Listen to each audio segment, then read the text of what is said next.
Hi everybody, my name is Victoria, and today I'm going to be telling you about my favorite road trip that I've ever been on. So I'm a college student and I like to travel a lot, but I don't get the opportunity to do it nearly as much as I would like to. But if I can ever save up some money and find a long weekend like what this trip was, then I'll go with my friends primarily to see concerts out of state. This specific trip, my best friend Sarah and I went down to Austin and then up to Kansas City to see the 1975 in concert twice.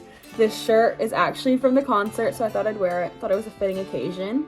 And today in this video, I'm going to be showing you the path that we went on a map, and then I'll be giving you some recommendations for things that I did primarily in Austin, because that's where we did a lot of sightseeing. So if you're going to that city anytime soon, then you can get some ideas from my experiences. And then also I'll just be telling you a little bit about what I did in every city and some cool stories or funny stories or even sad stories along the way of what happened. So Sarah and I started by leaving Fayetteville, where we're from in Arkansas, at about 9 p.m. on a Thursday night. The next day was Dead Day, so we had a 3-day weekend and then finals week the next week, and we didn't have a final until Tuesday at noon.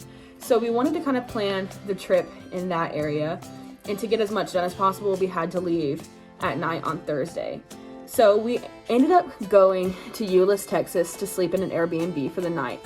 Euless is a suburb between Dallas and Fort Worth, and we had it planned that we were going to stop there. We just didn't want to have to drive all the way to Austin in one go late at night. So we were in Dallas really, but we didn't do much there just because we were sleeping. So we got to Euless at about 2 a.m. and left the next morning at about 10. So we really only saw the Airbnb, showered, and left. But on the way out of Dallas, we ate at IHOP. And who doesn't love IHOP? Highly recommend that one IHOP wherever we went in Dallas. It was great. That day, on that Friday, after we ate at IHOP, we made our journey down to Austin. On the trip there, Sarah and I decided that we wanted to stop in Waco, Texas, because I had never been to Waco, and that's where my dad was born. And I had a weird thing where I wanted to go to the hospital that he was born at and take a picture in front of the hospital and send it to him. So I'll put that picture up on the screen somewhere for you to see. After we stopped at the hospital that my dad was born, we went to Magnolia Farms where Chip and Joanna sell all their home decor, and we walked around, looked at stuff, decided that it was too expensive, took pictures, and left. So I'll also put a picture of that up somewhere on the screen. That was really fun. We weren't in Waco for long, but we just wanted to do a quick stop there to learn more about it. Also on that trip to Austin, we stopped at a Buc-ee's. I had never been to a Buc-ee's before, but Sarah and I had to gas up, and we knew that it was supposed to rain the next day for our concert, and so Sarah and I were looking for rain ponchos, and the second we walked into Buc-ee's, they had a giant rain poncho display. And I was like, Buc-ee's is really out here reading my mind. And so we bought rain ponchos there, and they were great quality rain ponchos. I really highly recommend Buc-ee's too. It was great.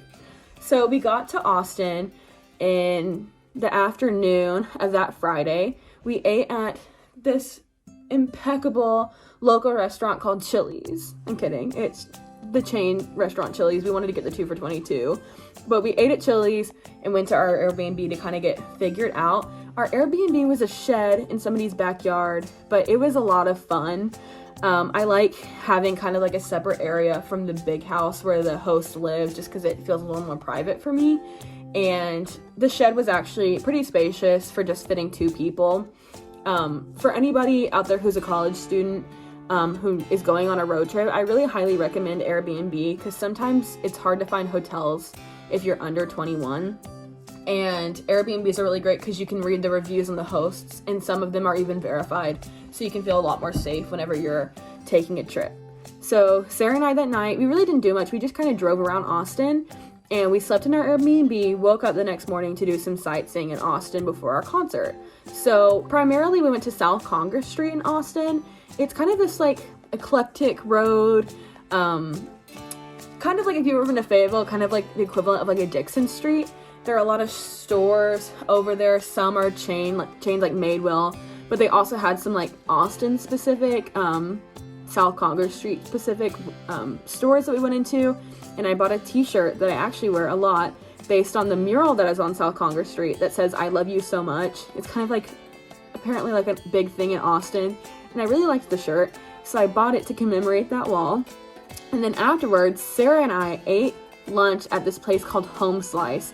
It's this New York style pizza restaurant that is on South Congress Street, and they sell it by the slice. And I got margarita pizza because I was really into that vibe at the time. And I'm not even lying, it was the best pizza I've ever had. It was the most incredible thing. I don't even know how to describe it other than like the cheese was such a good quality. And the tomatoes that were on there, it was just so incredibly good. And Sarah didn't get the margarita pizza, but she said that the cheese was really good. So if anybody's ever going to Austin, I swear that you need to go to Home Slice. I wouldn't say that Austin is like a pizza town. Like, I don't really think of Austin whenever I think of pizza whenever I think of Austin. But Home Slice changed my mind. It was great. And then after we ate at Home Slice, we went and we walked around UT Austin just because we're college kids and wanted to see what it would be like to go there. And it was great. We went back to the Airbnb to get ready for our concert, checked the weather app, was not looking too great. It looked like it was going to be a thunderstorm, and drove over to the Austin 360 amphitheater. We had seats and not like general admission, so we stayed in our car in the parking lot to wait for more updates because we didn't want to go out in the rain if they were just going to cancel the show. And eventually they delayed the show and they postponed it. And Sarah and I didn't know if we would be able to make it back to Austin for whatever day the concert was. So we decided to get a refund on our tickets and immediately bought tickets the next night to see them in Houston. So it was in Sugar Land, Texas, and it was an indoor theater. So we felt a lot better about that. But we decided to drain our banking accounts because we knew that we'd be getting the money back from the other tickets.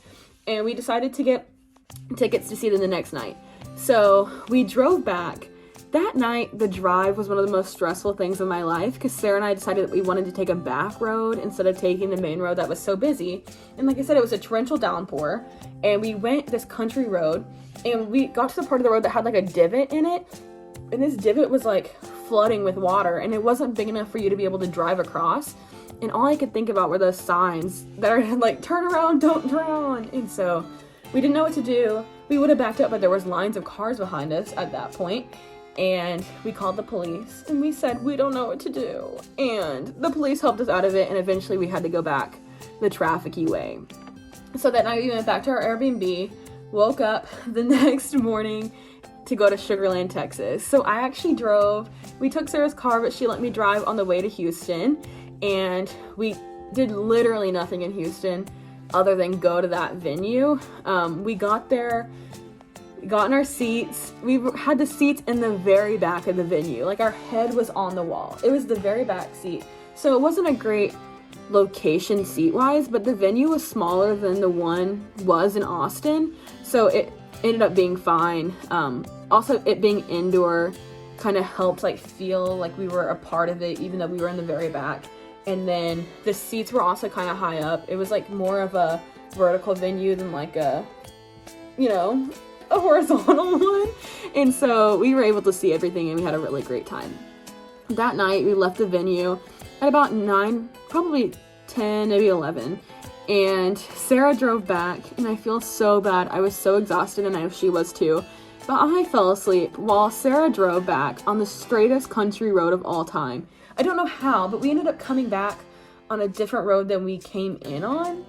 And we ended up on a road that was so straight and flat that you could see lights ahead of us that were miles away. It was insane. And she said she got like road hypnosis. But that night, after we drove on that crazy road, Sarah and I passed out in our Airbnb and woke up the next morning to go back to Fayetteville. That drive back was about 7 hours. Sarah and I stopped at Quick Trip and got pretzels. We ate snacks and we listened to our favorite podcast. So it wasn't horrible, but we were only halfway done because we had tickets to see them the next Monday, or that Monday, in Kansas City. So we went back to Fayetteville, stayed the night in Fayetteville, and then drove back up to Kansas City that Monday morning. Sarah's from Kansas City, so we didn't have to buy another Airbnb or anything. But we got there at about noon, and Sarah had convinced me that she'd convinced me that I should get a tattoo. And so I ended up getting a tattoo. A rectangle, it can be really anything. It can be a square if you make it.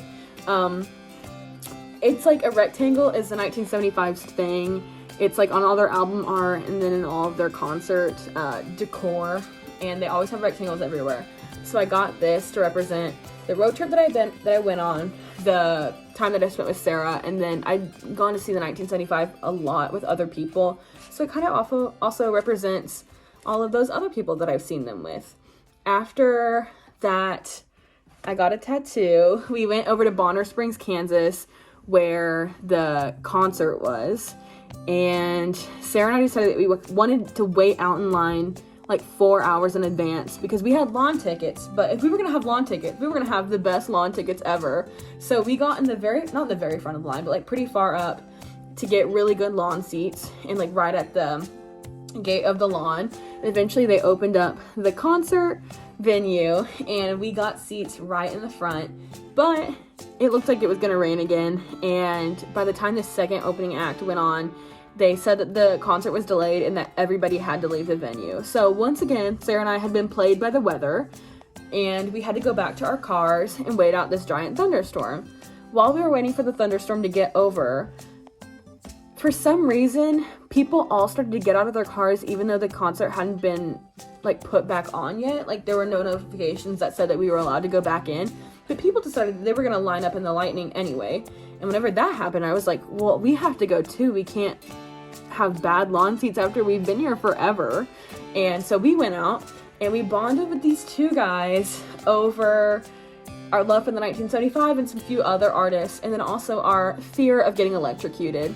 And we never got our seats back at the very front of the lawn. We got pretty close. But we met some really cool friends along the way, and we got use out of our rain ponchos that we bought at Buc-ee's, because they let us back in eventually, but it was still raining, just not lightning. That concert in Bonner Springs was probably my favorite one that I'd gone to, because I think that the artist felt bad about having people like leave and come back and then it being delayed, and then the concert had to be a little shorter because they had to be out by a certain time at the venue. So there was a lot of banter going back and forth between the audience and the singer, but it was a really great concert and I liked the vibe of it and it was a great memory. So that night, Sarah and I went back to her house, fell asleep, and then woke up the next morning at 7:30 because we had a final and film lecture at noon that day. I ended up getting 100 on my film lecture final because Sarah and I studied together the entire drive back. So the moral of the story is that if you have a final, just take a giant road trip a few days before and you'll get 100. I'm kidding. Definitely not the moral. I'll kind of put up an infographic about how many miles that Sarah and I traveled. We traveled 1,865 miles overall. So I'll put a breakdown. And if you ever had any questions about any of the places that we went to, or any like restaurant recommendations other than Home Slice or Chili's, ask me because I might have something to say about these cities. And I'll see you next time. Bye.